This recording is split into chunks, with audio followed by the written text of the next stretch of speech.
மேலறை தியானம் ஆகஸ்ட் மாதம் 11ஆம் தேதி 2025ஆம் ஆண்டு. எழுதியிருப்பவர் June Sangh, new Jersey, USA. தலைப்பு கடவுள் தருவார். வாசிக்க வேண்டிய வேத பகுதி பிலிப்பியர் 4ஆம் அதிகாரம் 10ஆம் வசனம் தொடங்கி 13ஆம் வசனம் வரை. இன்றைய நாளுக்குரிய தியான வசனம் எரேமியா 29ஆம் அதிகாரம் 11ஆம் வசனம். நான் உங்கள் பேரில் நினைத்திருக்கிற நினைவுகளை அறிவேன், அவைகள் தீமைக்கல்ல, சமாதானத்துக்கேதுவான நினைவுகளே என்று கர்த்தர் சொல்லுகிறார். எனக்கு நிதி பிரச்சனை சீக்கிரம் வரும் என்பதை நான் அறிவேன்.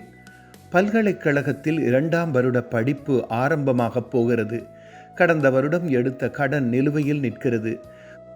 வட்டிக்கும் படிப்பிற்கும் அதிக பணம் போகிறது. கோடை விடுமுறையில் நல்ல வேலையும் கிடைக்கவில்லை. நான் வளர்ந்து வரும் காலத்தில் கடவுள் தருவார் என்று பலர் சொல்வதை கேட்டிருக்கிறேன். அப்போ எனக்கு நிதி பிரச்சனை ஒன்றும் வராமல் ஆசீர்வதிக்கப்பட்டிருந்தேன். அதனால் பலர் சொன்னதை பற்றி நான் அதிகம் கவலைப்படவில்லை. ஆனால் இப்போ அந்த இருண்ட காலத்தினுள் வந்து உதவியற்று இருக்கிறேன். கடவுளிடம் உதவி கேட்பதை தவிர வேறு வழி தெரியவில்லை. எனது பிரச்சனைக்கு அற்புதத்தின் மூலம் கடவுள் தீர்வு காண்பார் என்று நான் நினைக்கவில்லை. ஆனாலும் கேட்டேன். விரைவாக பதில் கிடைத்தது. ஞாயிறு ஆராதனையில் வாத்தியம் வாசிக்க சம்பளத்துடன் சந்தர்ப்பம் தந்தார்கள். கல்விக்கான உதவி பணத்திற்கு விண்ணப்பிக்கவும் சந்தர்ப்பம் கிடைத்தது. என்னிடம் இருந்த நான் தற்போது உபயோகிக்காத பொருட்களை விற்றேன்.